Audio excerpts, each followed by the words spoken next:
Bonjour tout le monde, c'est Charles Montigny pour ce premier épisode du CAB GPT podcast, le podcast où on parle d'intelligence artificielle appliquée que du concret. Cette semaine, au menu, je vous parle de la nouvelle image de marque et focus de mon entreprise. Fluxion devient CAB GPT Studio. Je vous parle de pourquoi j'ai fait ce changement-là et de qu'est-ce que ça implique. Je vous parle de l'histoire derrière Kev GPT. Finalement, je vous parle du podcast. C'est quoi ma vision par rapport au podcast? Qu'est-ce qu'on va faire avec ce podcast-là? Qu'est-ce que ça implique? Et le format, etc.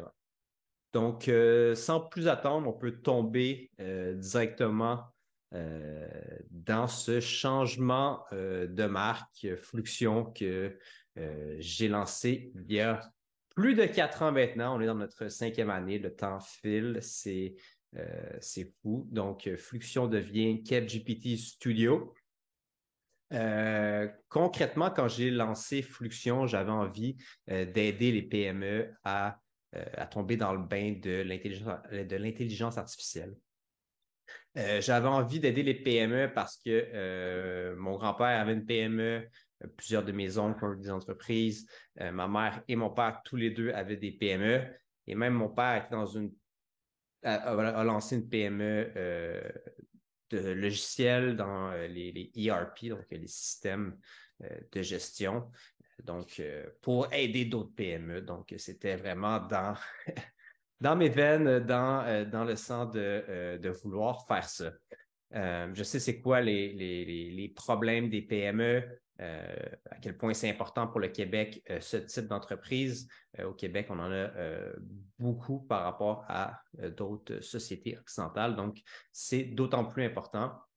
Et aussi, c'est souvent compliqué pour eux de faire ces changements technologiques-là.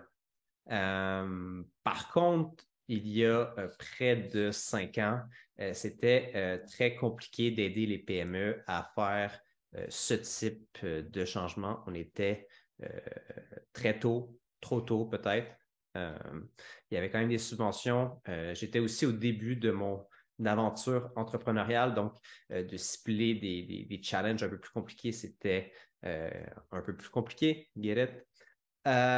Donc, c'était tôt, c'était coûteux pour ce type d'entreprise-là et c'était beaucoup de risques. Donc, ils cherchaient plutôt des solutions un peu plus standardisées. Beaucoup étaient même dans la transformation numérique. Donc, euh, le machine learning ou la science des données plus standard, on va avoir besoin de données. Évidemment, pour avoir des données, ben, il faut des bases de données, des systèmes qui se parlent et beaucoup étaient encore à juste soit numériser leurs opérations et ou créer ben, ces bases de données-là tout connectées ensemble. Donc, c'était pas un terreau très fertile pour moi à ce moment-là. Peut-être pour d'autres, ça l'a été pour moi. Donc, j'ai changé un petit peu j'ai même pas en fait changé mon fusil d'épaule, c'est juste un peu arrivé par comme ça. J'ai plus travaillé en fait avec la grande entreprise. J'ai travaillé avec le gouvernement fédéral et des startups en fait qui sont techniquement des PME, mais un peu moins dans l'esprit là, de la PME classique euh, auquel on a en tête. Par contre, aujourd'hui, 5 ans plus tard, les choses ont bien changé, spécifiquement durant la dernière année avec les sorties du modèle euh, de OpenAI, bon, le bon vieux ChatGPT là, qui offre aussi en fait une API pour construire dessus. ChatGPT en tant que tel, ça aide les PME parce qu'ils arrivent à l'utiliser dans leurs opérations courantes, mais ça peut aussi leur donner beaucoup d'idées comment automatiser des tâches. Ça leur permet de prototyper eux-mêmes des solutions grâce à ben, l'interface chat. Ils peuvent juste jouer avec, ils peuvent essayer des trucs et à terme, euh, ils peuvent après créer des petites apps maison, des API pour se connecter à leur système à l'interne. Ces modèles-là sont pré-entraînés, donc ça enlève un peu la problématique de faire un modèle de A à Z, donc entraîner le modèle, le tester et tout ce qui vient avec. Dans certains cas, ça peut diminuer le temps de développement d'une ordre de magnitude, donc 10 fois plus rapidement. Donc, aujourd'hui, je suis persuadé que c'est possible pour la PME d'utiliser ces technologies-là et qu'elles doivent utiliser ces technologies-là parce que clairement, les grandes entreprises vont le faire, le font déjà. Et si les PME veulent rester compétitives, elles vont devoir faire leur transition, non plus que numérique, mais leur transition vers l'intelligence artificielle.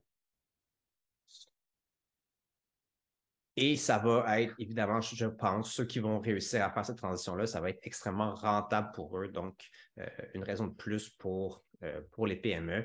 Et aussi pour moi de faire cette transition vers le développement de solutions basées sur les modèles GPT ou de manière plus générale vers ce qu'on appelle les grands modèles de langage. Ça peut être les solutions. Il y a d'autres fournisseurs, évidemment. Là. Celui qui est le plus connu, c'est celui d'OpenAI. Ben, les modèles GPT-3, GPT-3.5, GPT-4, mais il y a aussi ceux, évidemment, des autres fournisseurs. Finalement, pourquoi j'ai fait aussi ce changement-là, c'est parce que j'ai fait plusieurs tests et plusieurs projets. En fait, j'ai commencé à développer pour mes clients avec cette solution-là et c'était, ma foi, très plaisant de le faire. Donc, j'ai eu beaucoup de plaisir à développer des petites apps avec ce nouveau carré de sable qui sont ce type de modèle-là et toutes les possibilités que ça l'ouvre. Là, donc, je ne sais même pas où je vais en être l'année prochaine, mais je suis persuadé que ça va être autour de ce type de modèle-là.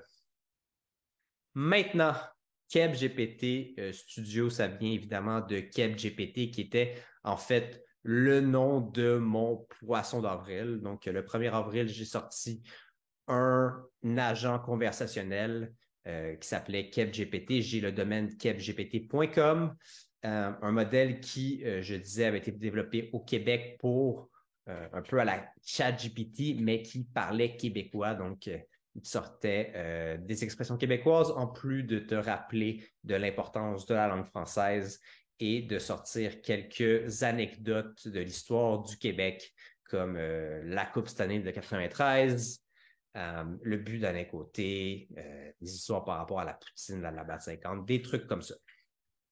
Par contre, en y réfléchissant, j'aimais bien le branding. KebGPT, je pense que ça parle un peu de lui-même. Donc, je me suis dit pourquoi pas réutiliser ce branding-là, surtout que ça a été, je dis viral à mon échelle, parce que ça a été de loin dans mes publications LinkedIn et dans tout ce que j'ai fait, le truc qui a été le plus vu. J'ai fait une entrevue au podcast Mon Carnet. Ça a été repris par le sac de chips du Journal de Montréal. C'est encore une application qui reçoit des centaines de visites par mois. Donc, ça me fait plaisir de reprendre le nom, de reprendre le branding et ça m'a montré en fait qu'il y avait de la place au Québec pour ce type de produit-là, de communication-là, parce que les gens ont un appétit pour ça. Finalement, ça me fait comme plaisir, en fait, que ça soit que le nom et le branding viennent d'une blague que j'ai faite. Ça me fait honnêtement très, très plaisir. Donc, ça joue dans la balance clairement si c'était un autre nom, si ça n'avait pas été fait pour le poisson d'avril. Je ne ferais peut-être pas ce rebranding-là. Mais voilà, aussi le nom Fluxion, ça fait longtemps que je n'ai pas travaillé l'image de marque. Donc, j'avais travaillé l'image de marque au début. Après ça, je me suis plus tourné vers des mandats à long terme avec des grandes entreprises où c'était plus moi que la marque. Donc, aujourd'hui, je retourne vers essayer de bâtir une marque avec KebGPT Studio. Autour de KebGPT Studio, il y aura du KebGPT Chatbot, donc je compte garder le chatbot, l'améliorer. Je vais même sortir une version 2 pour notre fête nationale, pour la Saint-Baptiste. Hey, mon chum! Ah ouais, mon chum! Pour la Saint-Jean, une nouvelle version qui saura nous donner des conseils pour l'été, possiblement. Puis peut-être montrer aussi ce qui est possible de faire avec ce type de technologie. CapGPT Studio, CapGPT, le chatbot, CapGPT, le podcast. Maintenant, vous écoutez le premier épisode du CapGPT podcast. Il y en aura évidemment d'autres. Toutes les semaines, le mercredi matin, ça sort. L'idée du podcast, en fait, m'est venue parce qu'il y avait, tant qu'à moi, un trou, une place à prendre dans les communications autour de l'intelligence artificielle appliquée. Donc, pas parler uniquement des risques ou parler de la technologie en tant que telle. Là, pour faire une allusion avec la voiture, je n'ai pas envie de parler uniquement des accidents piétons qui vont être frappés ou parler de comment le moteur est créé, mais j'ai envie de parler de où on peut aller avec ce véhicule-là. Donc, toutes les semaines, je vais avoir des invités qui vont venir discuter avec moi d'intelligence artificielle appliquée, de comment on peut utiliser cette technologie-là pour changer nos vies, changer nos entreprises. Et ça va commencer la semaine prochaine avec nul autre que Christian Beltrami. Et je vous invite à le suivre sur LinkedIn, Twitter et compagnie, au Christian ou sinon au christianbeltrami.com pour le suivre et pour en apprendre plus sur l'intelligence artificielle. Il partage vachement de trucs. Donc aussi, je vous invite à vous abonner au podcast sur votre plateforme préférée ou sur YouTube pour ne rien manquer de votre podcast préféré sur l'intelligence artificielle appliquée, toujours en français au Québec et possiblement, j'espère, ailleurs dans la francophonie. Donc, voilà, si vous avez envie, si vous avez des besoins de développer des applications ou des API avec les modèles GPT, n'hésitez pas à me contacter, visitez le www.kepgpt.com pour planifier une rencontre avec moi. Et sur ce, je vous dis à la semaine prochaine. Salut là!